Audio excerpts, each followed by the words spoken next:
Alors, l'actu du jour en Formule 1. Avant de commencer, je vous rappelle que les news proviennent de ma chaîne principale sur la Formule 1, Type F1. Et il y a aussi mon Twitch, vous pouvez vous abonner.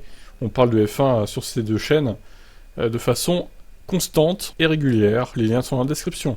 Bon visionnage. Ciao. Et Théo Pourchaire qui va faire ses débuts avec Alfa Romeo aux États-Unis aussi, en EL1. Donc dans le cadre des essais jeunes pilotes, ça a été annoncé donc aujourd'hui, cet après-midi. Il piloterait la monoplace de Bottas le 21 octobre prochain à partir de 21h. Cette opportunité de rouler en F1 s'inscrit dans le programme dédié aux jeunes pilotes. Les écuries doivent accorder 2 séances entières de roulage par saison à un jeune pilote. Bon bah c'est une bonne nouvelle pour lui. Bon après, Théo Pourchaire, je vous avoue que sa carrière, elle est un peu au point mort je dirais, parce que là du coup il va pas refaire de F2. Il va pas aller en F1. Donc où est-ce qu'il va se retrouver au final l'année prochaine? Je m'inquiète un peu pour la suite de sa carrière. Bon là évidemment de rouler en F1 dans le cadre des essais jeunes pilotes c'est bien, c'est un avantage. Maintenant il va falloir qu'il montre de bonnes choses s'il veut avoir par la suite une chance d'être titulaire en Formule 1 chez Alfa Romeo d'ailleurs ou ailleurs. Bon bah voilà, bonne nouvelle pour lui cependant, il va piloter une Formule 1 officiellement. Allez ciao. Alors Gasly il gagnera une petite fortune chez Alpine au final. Selon les derniers bruits de couloir, alors je vous passe l'intro. Le contrat de Gasly durerait 2 ans, selon le site web Sportune. Avec cela, le français aurait l'option de prolonger jusqu'en 2025. Gasly gagnera à peu près la même chose chez Alpine que le double champion du monde Alonso.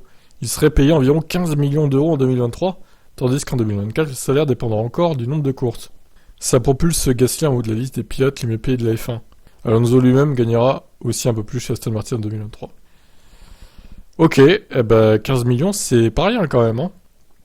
Il y en a un qui doit faire la gueule, c'est Esteban Ocon, qui gagnait aux dernières nouvelles à peu près 5 millions d'euros chez Alpine. Et Gasly qui gagnait la même chose d'ailleurs chez AlphaTauri. Donc, alors est-ce que Ocon va être augmenté aussi? Je sais pas. Mais si Gasly gagne 3 fois plus que lui chez Alpine, est-ce que c'est vraiment mérité d'ailleurs? Il y en a un qui va vouloir à tout prix être pilote numéro 1, c'est Esteban. Je crois que là, la rivalité va peut-être être exacerbée à cause du salaire. Bon, vous en pensez quoi, vous? Ciao. Ricciardo aimerait une F1 plus flexible avec l'horaire des courses pour éviter les météos catastrophiques. Alors oui, effectivement, pourquoi pas avancer les courses. Bon alors, évidemment, avec Suzuka, c'est compliqué parce que déjà que les Européens doivent se lever très tôt le matin. Si en plus tu avances la course à 6h du mat', les mecs qui se lèvent à 7h pour voir le départ, ils vont dire « Putain, non, j'ai raté 1 heure de course !» Donc je peux comprendre que c'est un peu délicat quand même. Nous voulons faire la course à déclarer Ricciardo. Là où j'aimerais que nous fassions mieux, c'est... Je sais, c'est facile à dire maintenant, mais nous savions que c'est plus à y arriver. C'est comme en 2014. Même si vous avancez d'1 heure, peut-être que nous gagnons 20 tours au début et vous pouvez toujours faire la course. C'est là, encore une fois, c'est là où, encore une fois, nous essayons d'apprendre quelque chose de tout ça. Je sais qu'il y a la télé et tout, mais en fin de compte, nous voulons faire la course. L'Australien reconnaît que malgré le frisson de courir sur piste humide, la quantité d'eau projetée par les voitures a rendu le premier départ très périlleux à Suzuka. Même si à la limite ils avancent pas d'1 heure le départ, une demi-heure quoi. Ça aurait pu être jouable. Une partie de moi avait peur, une partie de moi a apprécié. C'est bien de gagner quelques places. Dès que nous sommes entrés dans le virage, je me suis dit il y a trop d'eau. La visibilité était tellement mauvaise. J'ai l'impression que les caméras embarquées lui ont rendu justice, mais ensuite j'étais heureux que la course reprenne. Je pensais pas que ce serait le cas. Ouais, je pense qu'on est tous d'accord là-dessus. Moi non plus, je pensais pas qu'il reprendrait. Et je m'attendais à un Spa 2021 bis là. En pire même, parce qu'il y aurait eu 0 point de marqué au final, puisqu'ils ont pas fait de tour, ils ont fait qu'un seul tour sous vert. Donc c'est pas suffisant pour marquer des points normalement. Donc voilà, pourquoi pas, oui, avancer les courses quand c'est comme ça. Vous en pensez quoi vous? Ciao. Pedro de la Rosa devient ambassadeur de l'équipe Aston Martin. What? Ça sort d'où ça? Alors je sais qu'il est très copain avec Alonso. Donc est-ce que c'est lié, du coup? Possible. Dans un tout nouveau rôle, De La Rosa s'occupera de la communication des médias, des relations publiques, du marketing, de la promotion du commerce et des fonctions consultatives générales pour l'écurie Aston. L'Espagnol de 51 ans sera également consultant pour le nouveau programme de développement des pilotes, contribuant à la sélection, à la formation et au développement des jeunes talents. Ok. Avec sa grande expérience en tant que pilote d'essai de simulation de haut niveau, qui a scellé sa réputation dans le paddock de F1, il a parcouru plus de 100 000 km en tant que pilote d'essai de Formule 1. Je suis ravi de rejoindre Aston Martin en tant qu'ambassadeur de l'équipe. Je connais déjà de nombreux visages au sein de l'équipe et ayant déjà beaucoup travaillé avec Alonso lors de mon passage chez McLaren et Ferrari. J'ai hâte de faire connaissance avec tout le monde au sein de l'organisation. Je m'appuierai sur mon expérience et mon expertise pour aider l'équipe à se développer et à poursuivre son élan en vue de la saison 2023, en particulier en ce qui concerne le marketing et l'aspect commercial de l'entreprise. Il est clair pour moi que le potentiel d'Aston Martin est énorme, et que la nomination d'une brillante liste de nouveaux responsables techniques et de nouveaux partenaires commerciaux, ainsi que l'arrivée de Fernando l'année prochaine, renforce encore les ressources de l'équipe et sa détermination à réussir. Je suis impatient de travailler avec Fernando, mon vieil ami et compatriote, comme vous pouvez vous y attendre. Et aussi avec Lance Stroll, un pilote doué qui a remporté toutes les catégories juniors sur son chemin vers la F1. C'est le moment idéal pour rejoindre l'équipe et je vais travailler dur pour m'assurer que nous maximisons chaque opportunité car ensemble nous construisons un avenir passionnant. Ok, je pense honnêtement que Alonso y est pour quelque chose. Qu'est-ce qui... Aston Martin de la Rosa, pour moi ça n'a aucun rapport, donc je pense qu'il l'a ramené de la Rosa, ouais, dans l'équipe, en tant qu'ambassadeur. Bon après, c'est pas pilote d'essai non plus, il est trop vieux, mais voilà.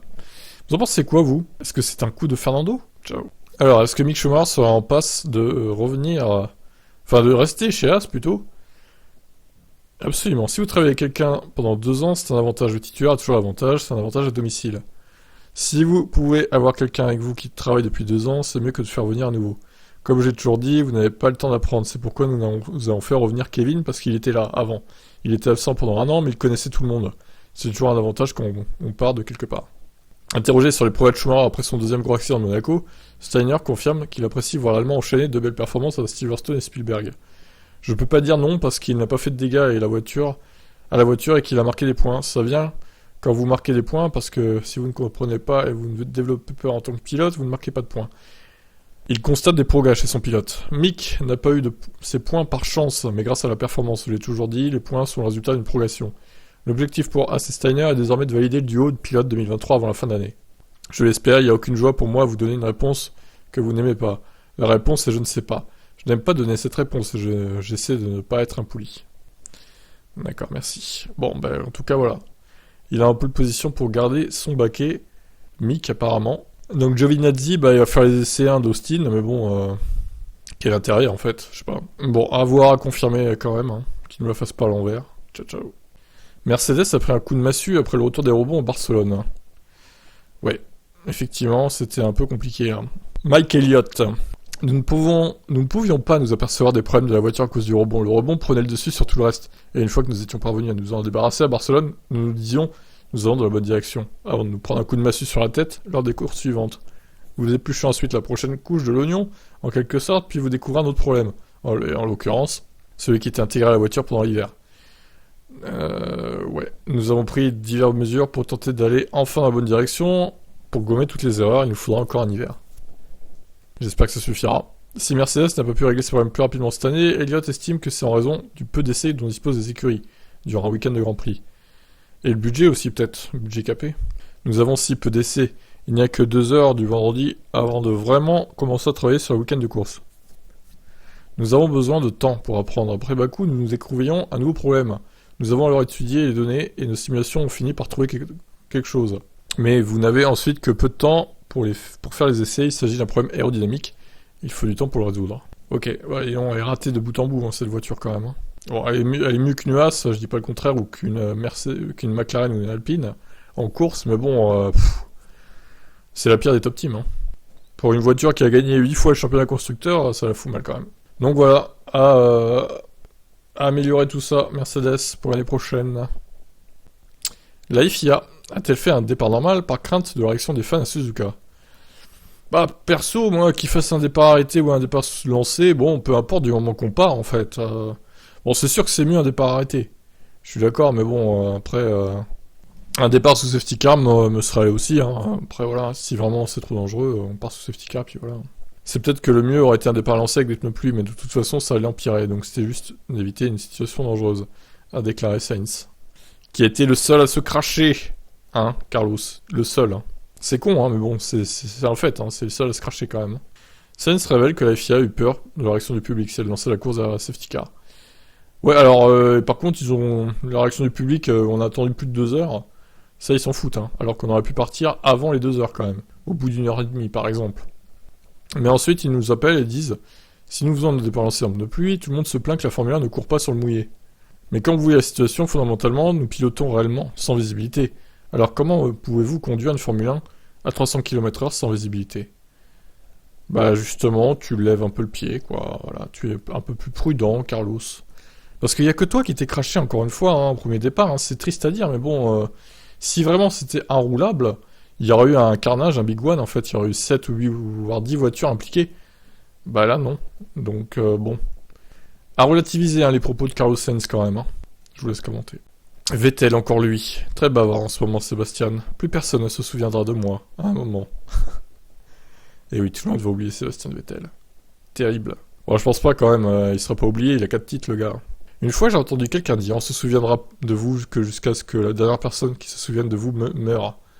Permettez-moi de le dire ainsi, le Royaume-Uni a un nouveau roi. Mais ce n'est pas le premier roi, Charles. Il y en avait 2 autres avant lui. Vous vous souvenez d'eux? Probablement pas. Il y a une limite. Il arrivera probablement un moment où personne ne se souviendra de moi. Rien ne dure éternellement. Nous ne serons certainement plus de ce monde lorsque ça arrivera. A-t-il pensé à la façon dont les gens se souviendront de vous? C'est quoi cet article-là?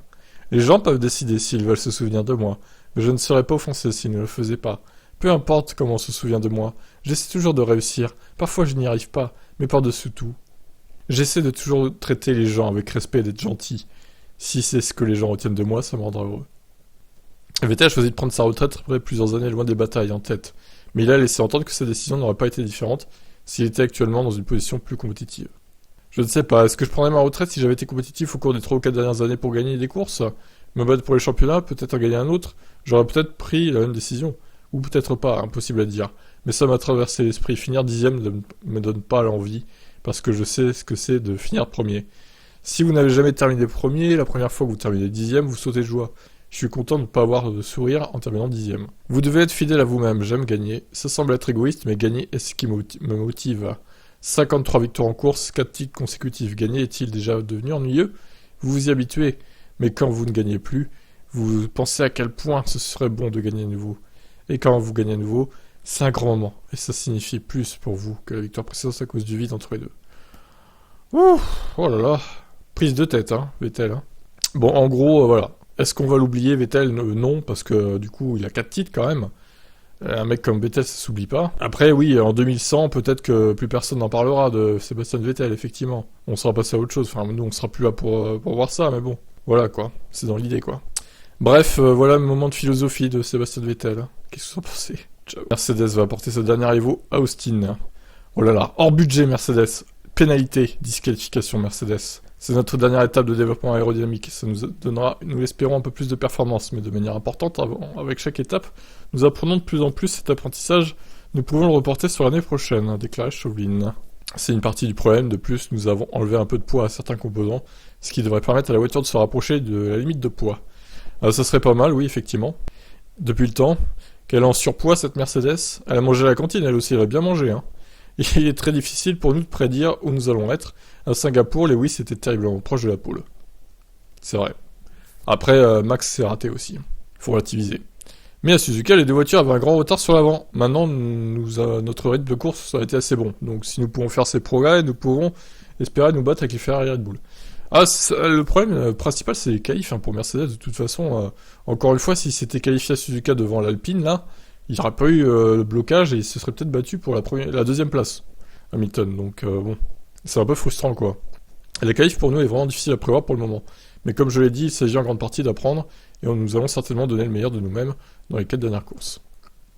Chauvelin espère que les boss d'Austin ne seront pas présentes. Ça, par contre, je pense qu'elles seront présentes. Hein. Honnêtement, ça m'inquiète. Hein. Afin de pouvoir mieux cerner le comportement de la W13 et avec la difficulté de réussir à comprendre les évos, même si la piste n'est pas dans les conditions idéales. Ils ont fait un peu de resurfaçage, donc j'espère que les problèmes de boss sont un peu moins importants. Mais ce qui est très difficile cette année, c'est vraiment de savoir où vous allez être sur le circuit avant d'y aller. Il s'agit en grande partie d'apprendre. Mais nous n'allons pas faire de prédictions sur nos performances. Nous devons rouler le vendredi, voir quel genre de problèmes nous avons, et voir si nous pouvons les résoudre avec les réglages. Au Japon, l'équipe a opté pour les réglages pluie, quitte à afficher un déficit de vitesse colossal lors des qualifs disputés sur le sec. Mais bon, voilà, vous êtes fait avoir, en fait. Par Alpine, putain. Et même Russell, hein, lui, il a fini loin. Chauvelin pense que cette décision a compliqué la course et reconnaît que la W14 devra permettre d'avoir plus d'appui sans avoir besoin de recourir à des réglages extrêmes. Cette décision s'explique en partie par le fait que les simulations nous donnaient nos meilleurs temps au tour dans les conditions de course où nous allions avoir une dégradation élevée sur le sec. Mais nous avions aussi vu la pluie qui tombait dimanche. Et nous avons pensé que dans une course sur le mouillé, ça pourrait être un avantage. Maintenant, comme ça s'est produit, le DRS n'a jamais été activé, ce qui signifie que les dépassements ont été très difficiles. Peut-être que la bonne décision aurait été d'opter pour un appui plus faible. Ben oui, c'est clair. Mais fondamentalement, l'une des choses que nous devons améliorer sur la voiture pour l'année prochaine est de faire en sorte que la voiture ait plus d'appui avec des niveaux de traînée plus faibles. Nous pourrons réduire l'appui tout en restant compétitifs dans les virages. Yes. Ou alors, plutôt, ils pourront augmenter l'appui en restant compétitifs dans la ligne droite. C'est plutôt ça qui... je sais pas pourquoi il a dit ça, là, mais bon. Bref. Ok, bon, on a compris l'idée. De toute façon, Austin, moi, je m'attends pas à des miracles de Mercedes. Je pense que les bases vont poser problème, quand même. Après, peut-être qu'ils ont beaucoup resurfacé, j'en sais rien. On verra. Ciao, ciao. Alors, Zach Brown, justement. On en parlait tout à l'heure. Je pense que tout dépend maintenant de la façon dont la FIA gère la situation. Tout le monde dit qu'ils n'ont pas eu de transparence avec ce communiqué, mais ce n'est pas encore fini. Je pense que nous ne pouvons pas juger sur la transparence. La transparence ne signifie pas nécessairement « je vais vous donner toutes les réponses demain ». C'est « je vous donne une visibilité sur ce qui arrive ». Je pense que nous n'avons pas encore fini, donc il est trop tôt pour les juger, et tant que nous n'aurons pas les résultats finaux. Brown dit que la façon dont la FIA a permis aux équipes de demander des éclaircissements sur toutes les questions de plafonnement des coûts leur impose de se conformer plutôt que de blâmer une violation due à une incertitude ou à un dépassement dans des départements non liés à la performance. En fin de compte, nous avons eu un essai sans contrainte pendant un an en 2020. La FIA a été incroyablement collaborative, communicative et claire. Si quelque chose n'était pas clair, l'obligation incombait aux équipes de demander. La FIA a fait un très bon travail sur le plafonnement des coûts, et vous pouvez aller les voir et leur demander n'importe quoi. Est-ce inclus? Est-ce que c'est pas inclus? Ouais, voilà, pourquoi ils ont pas fait ça à Red Bull? Au moins, ils auraient eu le cœur net de ce qu'il fallait faire ou pas, quoi. Et lorsque vous dépassez le budget, vous dépassez le budget. Ça doit donc être traité rapidement de manière transparente. Oui, alors même si c'est la cantine ou les arrêts maladie, je ne sais pas quoi, là, qu'ils ont dépassé, ça veut dire que derrière, bah, ils ont pas fait ils se sont pas laissé une marge pour la performance. Ils ont tout dépensé, et puis là, ils ont dépassé avec les trucs de merde, quoi, qui servent à rien sur la performance de la voiture. Mais derrière, ils se sont pas laissés de marge, en fait, contrairement aux autres équipes. C'est ça qu'on leur reproche aussi. Voilà, l'avis de Zach Brown. J'espère avoir l'avis de Toto Wolff et de Binotto bientôt, ça serait bien. Ciao. Alors enfin, on a quelques réactions concernant ce qu'a dit les FIA, parce que c'est vrai que depuis lundi, on n'a pas eu de réaction à part Red Bull, le communiqué, mais les autres écuries, on va voir qu'il y a eu une réaction de Zach Brown aussi. Alors, on a quelques détails sur le délai déjà. Red Bull et la FIA en discussion, une décision d'ici 2 semaines. Alors, ça va peut-être être après Austin du coup, peut-être juste avant, je sais pas. À voir. En tout cas, comme j'ai dit hier, il y a la réunion du Conseil mondial mercredi prochain. Donc peut-être qu'à ce moment-là, on aurait peut-être une décision, je sais pas. L'Autrichien confirme certaines rumeurs sur les points de discorde. Selon lui, la FIA interprète certains éléments différemment de Red Bull. Par exemple, il s'agit bien des salaires en cas de maladie, qui est en cours de discussion comme d'autres éléments. Je ne veux pas en dire trop, juste ceci. Nous pensons toujours que nous n'avons pas du tout enfreint la règle des plafonnements. Des discussions avec la FIA sont en cours, voyons ce qui en ressort. Quand l'équipe pense-t-elle en savoir plus sur une sanction d'ici 2 semaines, d'après Marco? Comme je l'ai dit, nous n'avons toujours pas connaissance d'une quelconque culpabilité. C'est pourquoi les discussions avec la FIA sont toujours en cours. Bon, en gros, ils se sentent toujours innocents, quoi. Marco se fend même d'une pique contre la FIA. Est-ce une bonne carte à jouer en ce moment? Les rumeurs selon lesquelles Max pourrait perdre son titre 2021, par exemple, sont complètement absurdes. Le passé a montré que même des violations extrêmes des règlements étaient punies très légèrement par la FIA. Oh. Alors, c'est vrai ce qu'il dit, mais putain, le mec, le culot, quoi. Ah, c'est Red Bull, hein. C'est le culot, voilà. Ils envoient des pics alors que même c'est eux qui sont dans la sauce, quoi. C'est incroyable.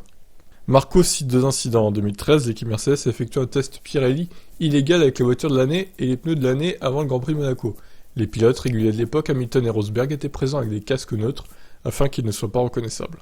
Oh, le crime. Disqualifier Mercedes de toutes les années après 2013 du coup. Comme ça, on retire les titres à Lewis. Ah, les pro Red Bull et les anti-Hamilton, ils seraient contents là. Les autres équipes réclameraient la peine maximale, l'expulsion du championnat du monde.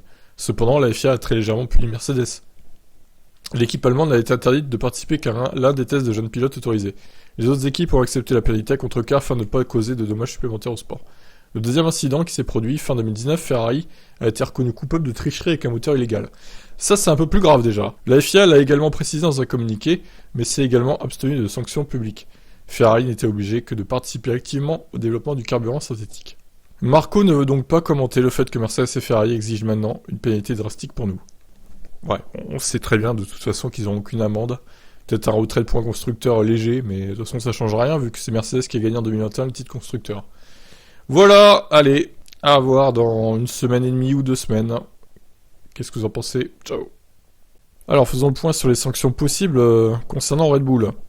6 pénalités potentielles que Red Bull pourrait encourir après avoir dépassé le plafond budgétaire. Donc une simple amende, Globalement, ça pourrait être l'une des sanctions les plus probables auxquelles l'équipe pourrait être confrontée. Cependant, nombreux sont ceux qui s'attendent à ce que la FIA applique une sanction plus lourde. Bah ouais, une amende, ça serait ridicule en fait. Une réprimande publique pourrait être envisagée en tant que sanction. Une réprimande! Ça serait encore pire. Il est rapporté que cette sanction est une possibilité probable que la FIA pourrait choisir d'appliquer à l'équipe. Cependant, elle n'est pas vraiment sévère par nature, ce qui permet aux équipes de penser qu'elles peuvent s'en tirer avec cette infraction à l'avenir en échange de performance de la voiture. Mais bien sûr, une déduction des points constructeurs ou des pilotes à partir de 2021. Red Bull était deuxième du championnat constructeur la saison dernière. La déduction des points à l'équipe ne ferait pas nécessairement une énorme différence. Cependant, s'il y a une faible chance que Verstappen soit privé de son premier titre, il est toujours possible que la FIA choisisse de déduire les points de pilote. Néanmoins, une déduction de points de cette année ne leur fera pas courir de risque. Ouais, ils ont tellement d'avance, là il y a 165 points d'avance. Finalement, il faudrait qu'ils les pénalisent de 200 points pour que ça joue, quoi. Mais ça serait pas... Non, 200 points, ça serait beaucoup trop. Ils font jamais ça. Par contre, s'ils enlèvent genre 20 points au constructeur l'année dernière et 10 par pilote... Non, ça n'arrivera pas non plus, malheureusement. L'équipe pourrait être privée de participer à des séances d'essai. Red Bull pourrait être contrainte de manquer les séances d'essai de la saison prochaine.